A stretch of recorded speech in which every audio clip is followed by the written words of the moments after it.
அனைவருக்கும் வணக்கம். நான் பார்க்குற இந்த பழைய வீடு மற்றும் இடம் விற்பனைக்கு கொடுக்குறாங்க.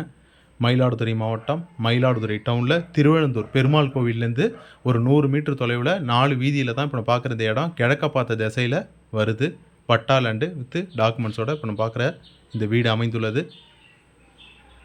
ஒரு சதுரடி ரேட்டு 3500 சொல்கிறாங்க. கம்மி பண்ணி பேசிக்கலாம். மொத்தம் 8500 சதுரடி இருக்குது. அகலம் முன்னாடி 24 அடியும் பின்னாடி ஒரு 34 அடிக்கிட்ட இருக்குது. அதேமாரி நீளம் ஒரு 300 அடிக்கிட்ட இருக்குது. நிறைய பேர் பெருமாள் கோயில் அந்த ஏரியாவில் இடம் கேட்டுக்கிட்டு இருந்தாங்க. அவங்களுக்கெல்லாம் இப்போ பார்க்குற இந்த இடம் நல்ல ஒரு பொருத்தமான இடமாவே இருக்கும். வேணுங்கிறவங்க கால் பண்ணுங்கள். தொலைபேசியின் வீடியோவில் கொடுத்துருக்கேன். நன்றி, வணக்கம்.